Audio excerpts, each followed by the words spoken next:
कसैलाई सम्बोधन नगरिकन सबैलाई एकमुष्ट सम्बोधन किन गरे? किनकि राष्ट्रिय स्वतन्त्र पार्टीले बसाल्न खोजेको थिति र संस्कार यही हो। मेरो पार्टीमा, राष्ट्रिय स्वतन्त्र पार्टीमा एउटा साधारण पार्टी सदस्य, त्यहाँ बसिरहनुभएका आमा बुवा दाजुभाइ दिदीबहिनी र मेरो पार्टी सभापति रवि लामिछानेको हैसियत बराबर हो।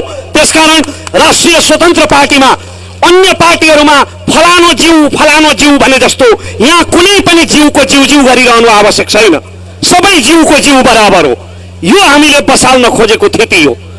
म तपाईलाई यो चरको गर्मीमा धेरै बेतुक्का चिल्ला भाषणहरू सुनाएर तपाईको बहुमूल्य समय बर्बाद गर्न चाहन्न, किनकि मलाई थाहा छ तपाईले यस्ता चिल्ला भाषणहरू धेरै सुनिसक्नु भएको छ।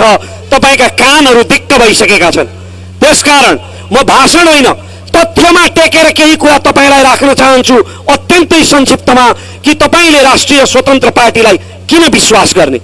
हामी कुनै राजनीतिक दलको विरोधमा आएका होइनौँ, हामी कुनै राजनीतिक दलको विकल्पको रूपमा पनि आएका होइनौँ। हामी हरेक राजनीतिक दलप्रति सम्मान गर्छौँ, तर हाम्रो समस्या भनेको पात्रहरूसँग हो, प्रवृत्तिहरूसँग हो।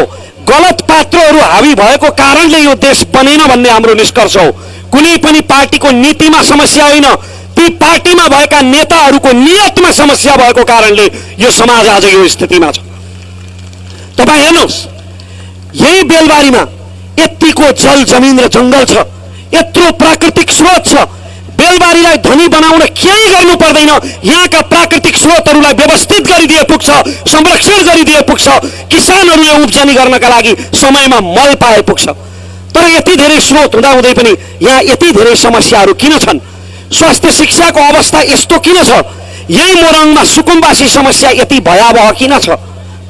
किनभने यहाँ राजनीतिक दलहरूलाई राजनीति गर्नु छैन, जनताको सेवा गर्नु छैन, राजनीतिको पसल चलाउनु छ, समस्याहरूको दोकान चलाउनु छ। किन समाधान हुँदैनन् यहाँका समस्याहरू? यो मोरङको सुकुम्बासी समस्या किन समाधान हुँदैन? त्यो सुकुम्बासी समस्या समाधान गरिदियो भने त अर्कोचोटि भोट ब्याङ्क उम्किहाल्छ। बारम्बार लाल पूर्जाको आश्वासन देखाउँदै चुनाव जितेर राजनीतिको पसल चलाइरहेका छन् यहाँ राजनीतिज्ञहरूले। त्यसकारण यहाँका समस्याहरू कहिले समाधान हुँदैनन्। यहाँ तपाईँ र मलाई अनेक नाममा जुधाएर आफ्नो राजनीतिको रोटी सेक्नेहरू सक्रिय छन्। हिजो कोशी प्रदेशको नामाकरणको विषयमा तपाईँ र मलाई अनाहकमा जुधाउने प्रयास गरियो, पहिचानको विषयमा जुधाउने प्रयास गरियो। वास्तवमा यो प्रदेश यस्तो भाइचारा भएको प्रदेश हो, यति धेरै मेलमिलाप भएको प्रदेश हो कि मेरो कुलमा, प्रसाईको कुलमा युमाको पूजा हुन्छ, जबकि युमा भन्ने कुनै देवीको नाम वेदमा छैन। त्यो केवल लिम्बूहरूको मुन्धुममा मात्रै छ। यो प्रदेश हामीले देउता साटेको प्रदेश हो। त्यति मेलमिलाप, त्यति भाइचारा भएको प्रदेश हो। अब नामाकरणको विषयलाई अनावश्यक रूपमा गिजोलेर तपाईँ र मलाई जुधाउने प्रयास गरियो। मैले इन्द्र आङ्बोको एउटा भाषण सुनेको थिएँ। यो प्रदेशको नाम मैले भनेको राखिएन भने, यो प्रदेशको नाम मैले भने अनुसार राखिएन भने म कुनै हालतमा छाप लाउँदिनँ। छाप लाउनु पर्यो भने औँली काटिदिन्छु भन्नुहुन्थ्यो इन्द्र आङ्बो दाइ। उहाँका त दुईटै हात सकुशलै छन् अहिलेसम्म, छाप त लाउनु हो फेरि उहाँले। अब यो नामाकरण अपनत्वको विषय हो, आफ्नोपन महसुस गर्ने विषय हो। कुनै पनि नामाकरणमा हामीले अपनत्व महसुस गर्न सक्यौँ भने त्यो आफ्नो हुन्छ। म तपाईलाई उदाहरण दिन चाहन्छु। मेरो गाउँको नाम फाकुम्बा हो, फाकुम्बा नुम्लक। तर मेरो गाउँको नाम नुम्लक भएर मलाई केही फरक परेको छैन। मलाई ताप्लेजुङ नुम्लकको त्यति नै माया छ जति त्यहाँका याकथुङबा छिमेकीहरूलाई छ। त्यति नै माया छ मलाई। साङथाक्रा, कामसाङ, चिम्फाक, पिक्लुङ यी मेरो गाउँ र छिमेकी गाउँहरूका नामहरू हुन्। त्यसकारण यदि रैथानेहरूको, बहुसंख्यक मान्छेहरूको अपनत्व महसुस हुन्छ भने नामै त हुने। तर त्यो नाममा राजनीति भयो। त्यो नामलाई, त्यो पहिचानलाई अनावश्यक रूपमा गिजोल्ने प्रयास गरियो। यदि राष्ट्रिय स्वतन्त्र पार्टी सरकारमा भएको भए हामीले आफ्नो धारणा किन अहिले सार्वजनिक गरेनौँ भने हामी प्रदेश सभामा थिएनौँ। प्रदेशको विषयमा हाम्रो विचार अघि गणेश दाइले पनि राख्नुभयो, म पछि पनि राख्छु।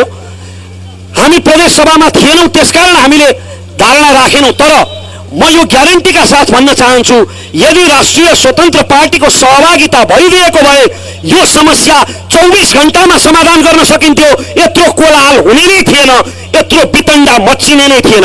डिजिटल डेमोक्रेसीको जमाना हो यो। डिजिटल भोटिङ गराइदिउँ न यहाँका जनताको बीचमा। जुन नाममा बहुसंख्यकले अपनत्व महसुस गर्छन् त्यही नाम राखिदिउँ प्रदेशको।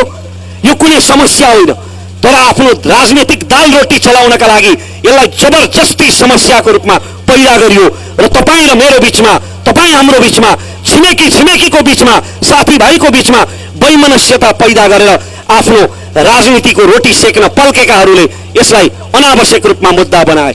जबकि इमानदार नियत भइदिएको भए यहाँका बहुसंख्यक जनताले महसुस गर्ने गरी, यहाँको पहिचानको प्रतिनिधित्व हुने गरी प्रदेशको नामाकरण गर्न सकिन्थ्यो, तर त्यसो गरिएन।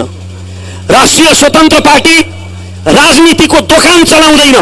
हामीलाई जनताको बीचमा विभाजन ल्याएर अथवा अनावश्यक प्रपञ्चहरू गरेर कुनै राजनीतिको पसल चलाउनु छैन। किनकि राष्ट्रिय स्वतन्त्र पार्टीमा हामी आज जो छौँ, हामी कतै पनि नबिकेर राजनीतिमा आएका होइनौँ। आफ्नो आफ्नो पेसामा राम्रैसँग गरी खाइरहेका थियौँ, तर हाम्रो मात्रै प्रगति भएर, एउटा मान्छेको मात्रै प्रगति भएर त्यसले समाजमा परिवर्तन ल्याउँदैन। र देश बनाउनका लागि देशको चेन अफ कमान्ड भनेको राजनीति नै हो। र यदि देश बनाउनु छ भने हामी जस्ता जुझारु युवाहरू राजनीतिमा आउनुपर्छ। हामीले चोक फोहोर भयो भनेर धिक्कार्ने सराप्ने मात्रै होइन, झाडु उठाएर चोक बढार्ने जाँगर जुटाउन सक्नुपर्छ। त्यसकारण आज राष्ट्रिय स्वतन्त्र पार्टी राजनीतिमा छ। हामी राजनीतिको पसल चलाउँदैनौँ। राष्ट्रिय स्वतन्त्र पार्टी कुनै पनि बहानामा कुनै पनि प्रकारको विभेदलाई स्वीकार गर्दैन। म समावेशितामा जानुभन्दा पहिला प्रदेशको विषयमा हाम्रो धारणा म राख्न चाहन्छु। हामीलाई प्रदेश विरोधी भनेर असाध्यै अनर्गल प्रचार गरियो। म राष्ट्रिय स्वतन्त्र पार्टीको केन्द्रीय सदस्यको हैसियतमा तपाईको अगाडि उभिएर यो भन्न चाहन्छु कि हामी कुनै पनि हालतमा संघीयता विरोधी होइनौँ। हामीले प्रदेश खारेज गर्नुपर्छ भनेको होइन, तर प्रदेशको पुनर्संरचना गर्नुपर्छ भनेको हो। संघीयता चाहिन्छ किनभने कोशी र कर्णालीको, यो प्रदेश नम्बर 1 र कर्णालीको कृषि नीति एउटै हुन सक्दैन। मधेस र कर्णालीका समस्याहरू फरक फरक हुन्छन्, त्यसकारण संघीयता चाहिन्छ। तर यहाँ संघीयता चाहिँ बी ग्रेडका नेताहरूले गरी खाने बाटो मात्रै भयो।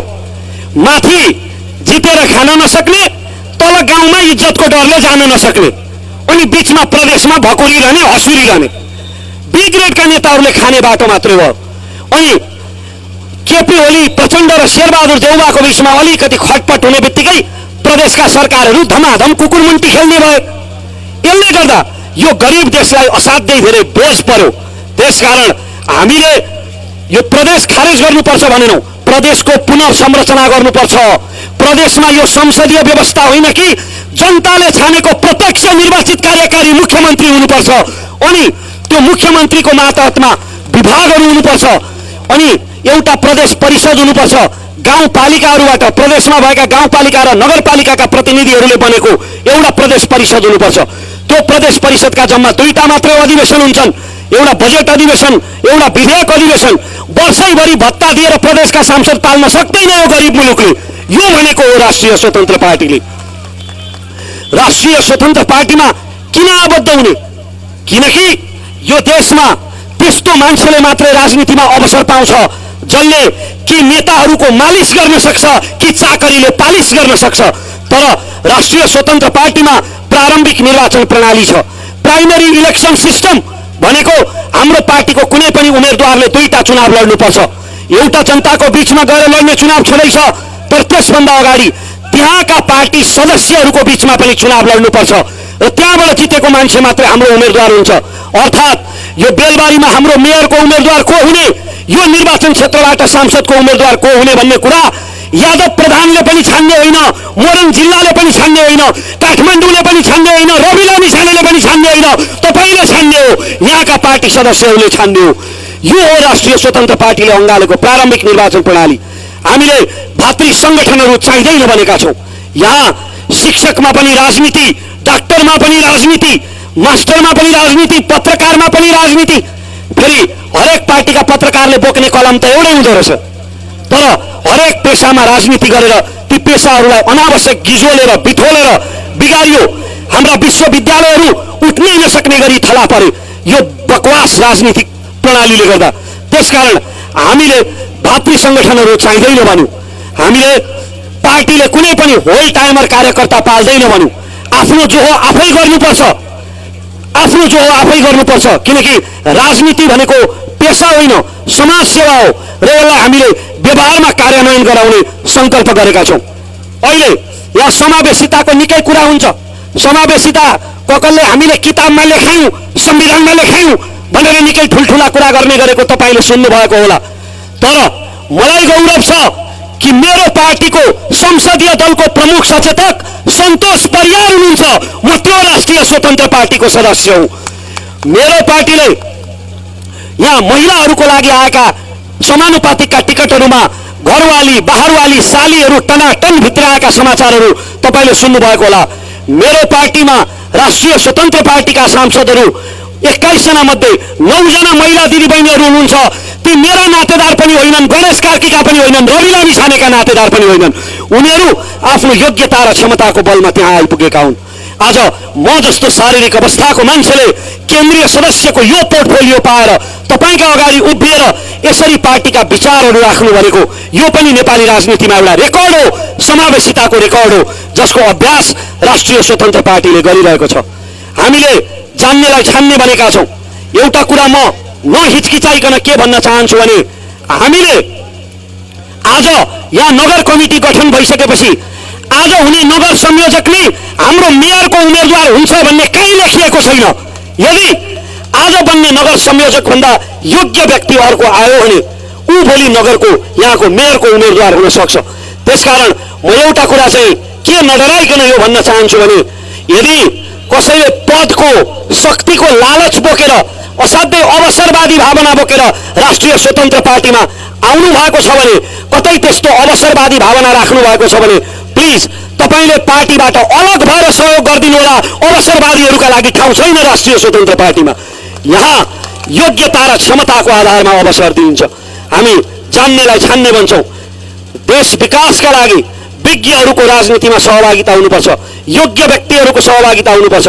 फेरि योग्य भन्नुको अर्थ फेरि खालि पढे लेखेको मात्रै किताबी किरो मात्रै योग्य होइन। योग्यताका विविध मापदण्डहरू हुन्छन्, तर ती सबैको वर्णन गरेर अहिले साध्य छैन, समयको पाबन्दी पनि छ। यहाँ युवा प्रतिनिधित्वका ठुला ठुला कुराहरू हुन्छन्। राष्ट्रिय स्वतन्त्र पार्टीले हरेक कमिटीमा 50% प्लस 1 युवाको प्रतिनिधित्व अनिवार्य भनेको छ। आज मेरो पार्टी महामन्त्रीको उमेर जम्मा 29 वर्ष हो। यो पनि नेपाली राजनीतिमा एउटा रेकर्ड हो। एउटा युवा अवस्थाको व्यक्ति यति उच्च स्थानमा पुग्नु भनेको। भ्रष्टाचार विरुद्धको हाम्रो शून्य सहनशीलताको तपाईँ साक्षी हुनुहुन्छ। हामीले कसरी एउटा सांसदले पैसा मागेको अडियो आउँदा खान त पाएकै थिएन, बिचराले मागेको मात्रै थियो, तर मागेकै अडियो आउँदा पनि पार्टीले कसरी कारबाही गर्यो भन्ने कुरा तपाईँले छर्लङ्ग देख्नु भएको छ। त्यो मैले दोहोऱ्याइरहनु पर्दैन। त्यसकारण हाम्रा यी लक्षणहरू हेरेर हामीलाई विश्वास गरिहाल्नु पर्दैन, तर एकपटक परीक्षण त गर्नुहोस्। हामीले कस्ता कस्तालाई पत्यायौँ। तपाईँ र मलाई जात र धर्मको नाममा अनेक नाममा जुधाउनेहरूलाई हामीले पत्यायौँ। हामीले हाम्रा कुराहरू कहिल्यै पनि संसदमा गएर नउठाउनेहरूलाई पनि पत्यायौँ। अहिले तपाईँले यहाँबाट निर्वाचित प्रतिनिधि सुनिल शर्मा हुनुहुन्छ। के सुनिल शर्माले बेलबारीका समस्याहरूलाई कहिल्यै बुलन्द आवाजमा संसदमा उठाउनु भएको सुन्नु भएको छ? कहाँबाट उठाउनु? कार्यकर्ता पाल्दै फुर्सद छैन सुनिल दाइले। योभन्दा पहिला तपाईँहरूले जिताएका प्रतिनिधि भानुभक्त ढकाल हुनुहुन्थ्यो। कोरोनाले मान्छे मरेर 70 भइरहेको बेलामा उहाँलाई कोरोनाले मान्छे मरेको भन्दा आफ्नो घरमा पाहुना आएको बढी चिन्ता हुन्थ्यो। त्यसकारण त्यस्ताहरूलाई त हामीले पत्यायौँ भने एकपटक राष्ट्रिय स्वतन्त्र पार्टीलाई पनि परीक्षण गरिहेरौँ। विक्रम सम्वत 2084 मा परीक्षण गरिहेरौँ। त्यसपछि 5 वर्षको हाम्रो काम हेरेर अनि विश्वास गरौँ। म यो भन्न चाहन्छु। र जाँदा जाँदै म अब बन्ने नगर कमिटीलाई हृदयदेखि नै शुभकामना दिन चाहन्छु। यहाँका स्थानीय स्वास्थ्य चौकीहरूमा निःशुल्क भनिएका औषधिहरू निःशुल्क पाइन्छन् कि पाइँदैनन्?